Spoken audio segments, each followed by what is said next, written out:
Good morning. हम लोग पढ़ रहे हैं वॉइस, और वॉइस में मैंने आपको पैसिव ऑफ टेंस बड़े डिटेल्स में पढ़ा दिया था। और आज की जो हमारी टॉपिक है वह है पैसिव ऑफ मॉडल वर्ब। हम मॉडल वर्ब को पैसिव में कैसे बदलेंगे, ठीक है, आइए जानते हैं। मॉडल वर्ब होता क्या है?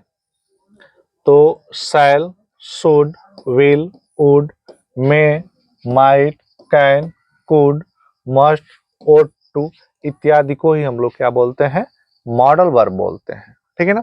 इसके अलावा यूज टू, नीड और डेयर, इसको हम लोग मार्जिनल वर्ब बोलते हैं, ठीक है ना, जो मेन वर्ब और हेल्पिंग वर्ब दोनों का काम करता है। यूज टू, नीड और डेयर, यह मार्जिनल वर्ब बोला जाता है। इसके अलावा ये जो शब्द हैं ये हमारे मॉडल वर्ब बोले जाते हैं। तो मॉडल वर्ब पहचानना बड़ा ही आसान है। जैसे मैंने कहा शी कैन हेल्प यू, वह तुम्हारी मदद कर सकती है, ठीक है। तो इसमें मॉडल वर्ब का प्रयोग किया गया है। तो अगर किसी वाक्य में मॉडल वर्ब का प्रयोग किया गया होगा तो उसको पैसिव में कैसे चेंज करेंगे, हमें यही पढ़ना है। तो now let us start without delay. तो नियम यह है कि यदि एक्टिव वॉइस में मॉडल वर्ब्स का प्रयोग किया गया हो तो उसे पैसिव में बदलते समय उस मॉडल वर्ब के बाद बी का प्रयोग किया जाता है, ठीक है ना। अगर वाक्य में कोई मॉडल वर्ब होगा तो जब पैसिव वॉइस में चेंज करेंगे तो मॉडल वर्ब जो ऊपर होगा वही नीचे वाले वाक्य में भी होगा। I mean to say that कि पैसिव में बदलते समय वही मॉडल वर्ब होगी, केवल उसके बाद हम बी का प्रयोग कर देंगे। आइए एग्जाम्पल से समझते हैं। जैसे मैंने कहा ही कैन डिफीट यू, वह तुमको हरा सकता है, ठीक है ना। किसको? तुमको। यू ऑब्जेक्ट है, हमने इसको सब्जेक्ट बनाया। मॉडल वर्ब कैन है तो नीचे भी कैन हो जाएगा। इसके बाद हम बी का प्रयोग करेंगे।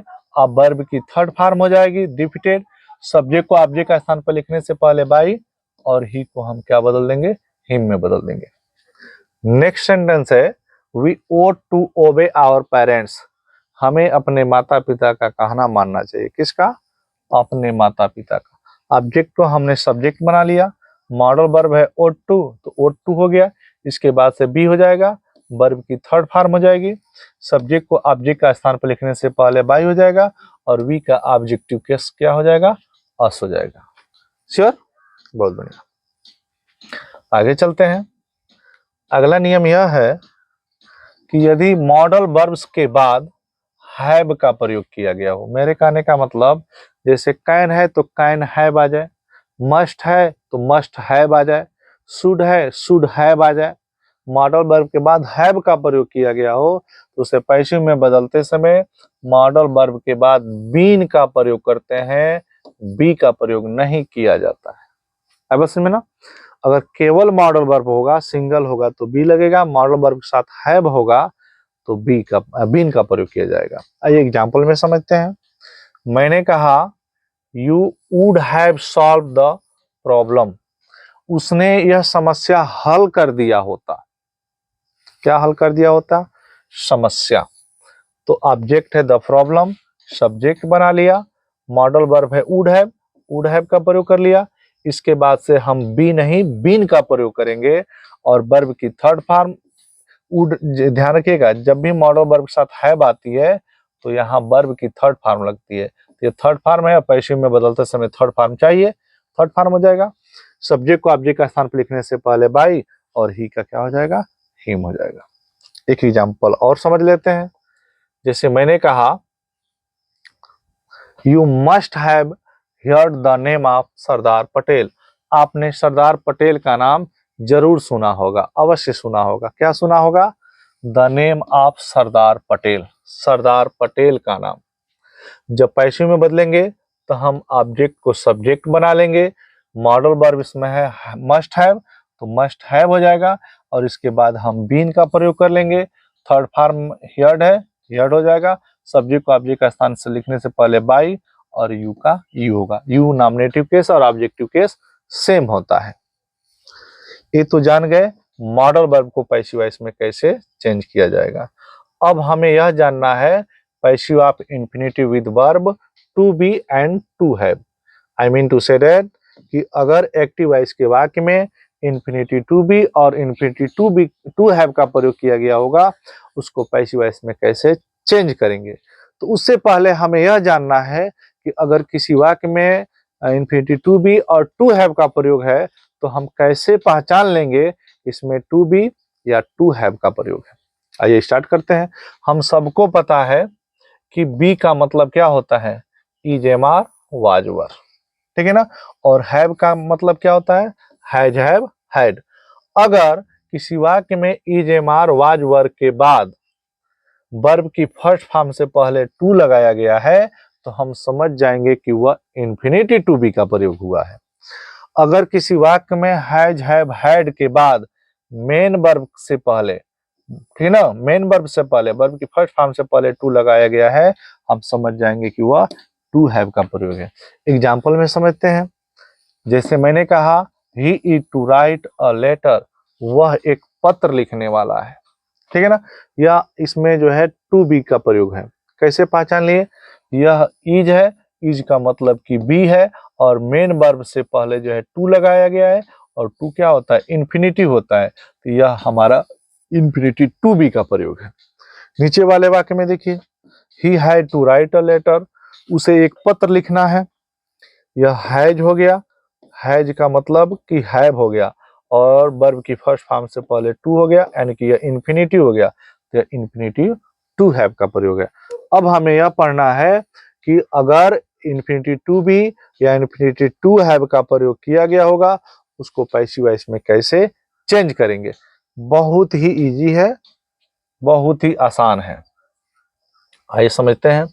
करना क्या होगा कि जब भी एक्टिव वॉइस में इन्फिनिटी टू बी या टू हैव का प्रयोग किया गया होगा तो उसे पैसिव में बदलते समय केवल टू के बाद बी और वर्ब की थर्ड फॉर्म प्रयोग करते हैं, ठीक है ना। इसको एक स्ट्रक्चर के माध्यम से समझ लेते हैं। हम क्या करेंगे कि ऑब्जेक्ट को पैसिव सब्जेक्ट बना लेंगे, सब्जेक्ट के स्थान पर लिख लेंगे। अगर एक्टिव वॉइस में बी है तो बी रहेगा, हैव है तो हैव रहेगा। उसके बाद से जो इन्फिनिटिव होगा उसके बाद हम बी लिख लेंगे और उसकी थर्ड फॉर्म, वर्ब की थर्ड फॉर्म लिखेंगे। सब्जेक्ट के ऑब्जेक्ट का स्थान लिखने से पहले बाई, और जो सब्जेक्ट होगा वो ऑब्जेक्ट के स्थान पर चला आएगा। अगर उसमें अदर वर्ड्स हैं तो लिखेंगे, नहीं है तो नहीं लिखेंगे। इसको एक एग्जांपल में समझते हैं। मैंने कहा I am to read a story book, मैं एक कहानी की किताब पढ़ने वाला हूँ, ठीक है ना। इस देखिएगा, इसमें जो है अबाउट का भी प्रयोग आपको दिखता है। यह वाक्य ऐसे भी आ सकता है कि I am about to read a story book, मैं एक कहानी की किताब पढ़ने वाला हूँ, ठीक है। तो इससे घबराने वाली बात नहीं है। अगर एक्टिव वॉइस में अबाउट होगा तो पैसिव वॉइस में भी अबाउट रहेगा टू से पहले, अगर नहीं है तो नहीं रहेगा, बात कर दो। हाँ, तो जब इसको पैसिव वॉइस में बदलेंगे, लिखा है कि I am to read a story book, मैं एक कहानी की किताब पढ़ने वाला हूँ। क्या पढ़ने वाला हूँ, स्टोरी बुक। जब इसको पैसिव में बदलेंगे, इस ऑब्जेक्ट को हम सब्जेक्ट का स्थान पर लाएंगे। वर्ब बी है तो नीचे भी बी रहेगा। अंतर यह है कि आई के साथ एम का प्रयोग किया जाता है, लेकिन यह सब्जेक्ट सिंगुलर है तो सिंगुलर के साथ हम इज का प्रयोग करेंगे। यानी कि ऊपर इज एम आर है तो नीचे भी इज एम आर होगा, ऊपर वाजवर है तो नीचे भी वाजवर होगा, ठीक है ना। स्टोरी बुक इज हो जाएगा, टू है टू हो जाएगा, बी हो जाएगा, रीड का थर्ड फॉर्म रेड हो जाएगा, वर्ब की थर्ड फॉर्म रेड हो जाएगा। सब्जेक्ट को ऑब्जेक्ट का स्थान पर लिखने से पहले बाई हो जाएगा और आई को किस में चेंज कर देंगे, मी में चेंज कर देंगे। ओके, एक और एग्जांपल देख लेते हैं। He had to do it, उसको यह करना है। He had to do it, उसको यह करना है। क्या, यह, तो इट हो जाएगा, सिंगुलर सब्जेक्ट है, हैज हो जाएगा। टू के बाद हम बी का प्रयोग कर लेंगे और डू का थर्ड फॉर्म डाउन हो जाएगा। सब्जेक्ट को ऑब्जेक्ट का स्थान पर लिखने से पहले बाई और ही का क्या हो जाएगा, हिम हो जाएगा। समझ में ना। तो हमने जान लिया कि इन्फिनिटिव टू बी और इन्फिनिटिव टू हैव को पैसिव वॉइस में कैसे चेंज किया जाएगा। आगे बढ़ते हैं। अगली जो टॉपिक है हमारी वह यह है passive of introductory there, there का इंट्रोडक्टरी, देयर का पैसिव। अगर देयर का प्रयोग होगा वाक्य में तो उसको हम पैसिव वॉइस में कैसे चेंज करेंगे, ठीक है ना। एक वाक्य देखिए लिखा है there is water in the river, नदी में पानी है, नदी में पानी है। क्या यह वाक्य वॉइस है? बिल्कुल नहीं, यह वाक्य वॉइस नहीं है। जब वॉइस है नहीं, देयर का प्रयोग है लेकिन वॉइस नहीं है। जब वॉइस नहीं है तो ना इसको हम एक्टिव में बदल पाएंगे ना पैसिव में बदल पाएंगे। अब आपका सवाल होगा कि यह वॉइस क्यों नहीं है। मैं पहले ही बता चुका हूं कि वॉइस क्या होता है। The form of verb which denotes an action is called voice. क्रिया का ऐसा रूप जो एक्शन का बोध कराता है, कार्य का बोध कराता है, वही वॉइस होता है। इस वाक्य में देखिएगा वर्ब तो है, देयर इज वाटर, वर्ब तो है लेकिन एक्शन वर्ब नहीं है, यह कार्य का बोध नहीं करा रहा है, यह वॉइस नहीं कहलाएगा, ठीक है ना। और जब वॉइस नहीं कहलाएगा तो इसको हम एक्टिव या पैसिव में नहीं बदल पाएंगे। मेरे कहने का तात्पर्य यह है कि प्रत्येक देयर से स्टार्ट होने वाला वाक्य जो है वॉइस नहीं होगा। वॉइस तभी होगा जब उसमें एक्शन का बोध होगा, कार्य का बोध होगा। नीचे एक एग्जांपल देखते हैं।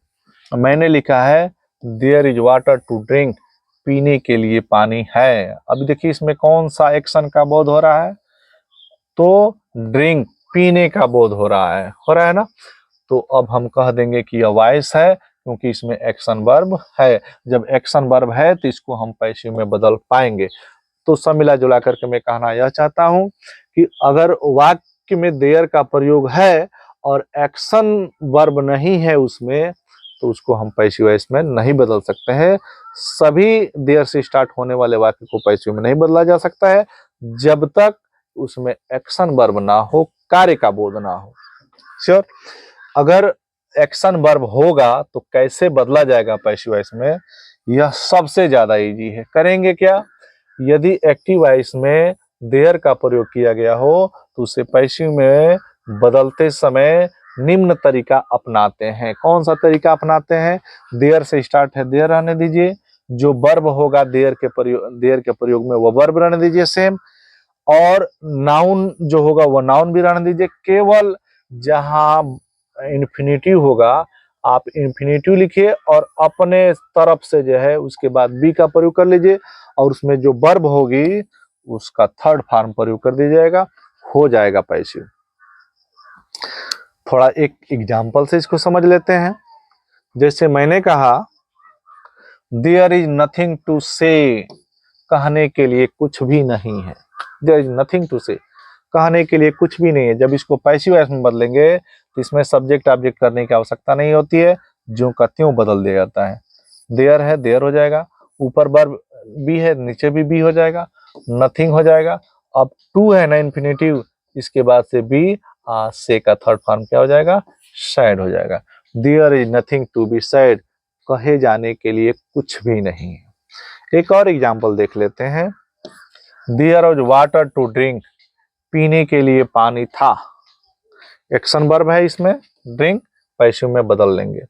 देयर का देयर हो जाएगा, वर्ब बी है पास्ट टेंस में, वाज हो जाएगा, वाटर का वाटर हो जाएगा, और इसमें इन्फिनिटिव टू है ना तो टू के बाद से बी लगाएंगे और ड्रिंक का थर्ड फॉर्म ड्रंक हो जाएगा। Drink, drank, drunk. Okay, verb की थर्ड फॉर्म हो जाएगी। तो कितना इजी है, इसमें तो हमें ऑब्जेक्ट को सब्जेक्ट बनाने की भी आवश्यकता नहीं है, ठीक है ना।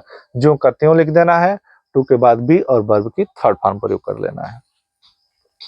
ये तो रहा passive of introductory there, there का पैसिव।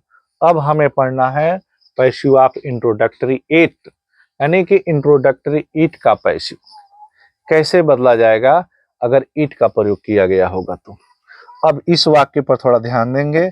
मैंने लिखा है कि इट इज 10 o'clock, 10 बजा है, 10 बज रहा है। इसमें कौन सा एक्शन वर्ब है भैया, इसमें कोई भी एक्शन नहीं हुआ है, यह टाइम शो कर रहा है, किसी एक्शन का बोध नहीं कर रहा है। मेरे कहने का तात्पर्य यह है कि देयर के जैसे ही प्रत्येक देयर से स्टार्ट होने वाला वाक्य वॉइस नहीं हो सकता है, उसी प्रकार से प्रत्येक इट से स्टार्ट होने वाला वाक्य जो है वॉइस नहीं हो सकता है जब तक कि उसमें एक्शन वर्ब ना हो, जब तक कि उसमें कार्य का बोध ना हो। मैंने लिखा है it is time to do our homework, अपना गृह कार्य करने का समय हो गया है। कौन सा कार्य हो रहा है इसमें? करना। तो इसमें एक्शन वर्ब का बोध हुआ, इसको पैसिव में बदल पाएंगे। इसमें एक्शन वर्ब का बोध नहीं हुआ, इसको पैसिव में नहीं बदला जा सकता है क्योंकि यह वॉइस है या नहीं है। ओके, अगर इस प्रकार का वाक्य दिखे तो आखिर उसको पैसिव में कैसे चेंज करेंगे, आइए जानते हैं। यह लगभग देर के जैसे ही पैसिव वॉइस में बदला जाता है, बस थोड़ा सा ही अंतर है, ठीक है ना। देखिए करेंगे क्या, यदि एक्टिव वॉइस के वाक्य में ईट का प्रयोग किया गया हो, किसका प्रयोग किया गया हो? ईट का प्रयोग किया गया हो, तो उसे पैसिव में निम्न प्रकार से बदलते हैं। कैसे बदलते हैं? सब्जेक्ट ईट होगा तो ईट हो जाएगा, ईट का जो वर्ब होगी वह सेम हो जाएगी, ठीक है ना। अब क्या करेंगे, ठीक है ना, अब क्या करेंगे, यहाँ जो नाउन होगा टाइम वह सेम रह जाएगा। अब इस ईट वाले वाक्य का जो ऑब्जेक्ट होगा उसको पहले लाएंगे और उससे पहले फार लगाएंगे, और जो इन्फिनिटिव टू होगा उस ऑब्जेक्ट के बाद ले जाकर के बी और वर्ब की थर्ड फॉर्म लिख देंगे। इसको एक एग्जांपल से समझते हैं। इसको एक एग्जांपल समझते हैं। जैसे मैंने कहा it is time to learn computer, computer सीखने का समय हो गया है। क्या सीखने का समय हो गया है? कंप्यूटर।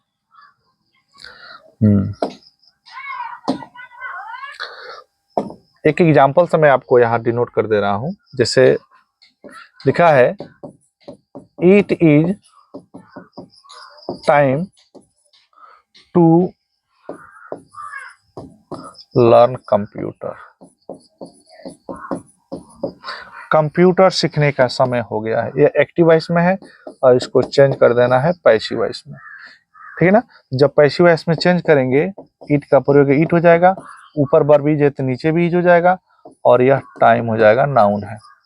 अब क्या करेंगे, इस वर्ब का जो ऑब्जेक्ट होगा वह पहले लिखेंगे, लेकिन उससे पहले हमें फॉर का प्रयोग करना पड़ेगा। फॉर कंप्यूटर इन्फिनिटी टू हो जाएगा, उसके बाद से बी हो जाएगी और वर्ब की थर्ड फॉर्म हो जाएगी। तो लर्न का थर्ड फॉर्म क्या होता है बाबू? लर्नड हो जाता है। ओके, एक एग्जांपल मैं आपको और बता देता हूं यहाँ पर। जैसे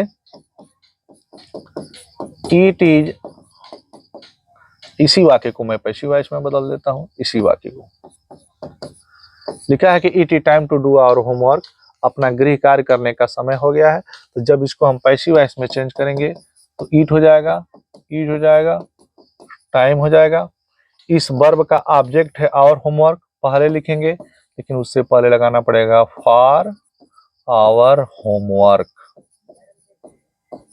ओके, इन्फिनिटी है ना, तो इन्फिनिटी टू हो जाएगा, इसके बाद से बी और वर्ब की थर्ड फॉर्म हो जाएगी। ओके, उम्मीद है कि बहुत अच्छा समझ में आया होगा। अगर जो बातें नहीं समझ में आए तो आप कमेंट बॉक्स में लिखिए, मैं पूरी कोशिश करूंगा आपको समझाने की। तो और इसके पिछले भी वीडियो में जो है पैसिव ऑफ टेंस पढ़ाया गया है, जिन लोगों ने नहीं पढ़ा होगा तो प्लेलिस्ट में जाएंगे और पूरे सीरियल से जो है यह वीडियो अपलोड किया जा रहा है, आप जाकर के देख लेंगे। और इसका अगला वीडियो जो है बहुत जल्द ही आने वाला है, यानी कि कल। तब तक के लिए गुड बाय, थैंक यू।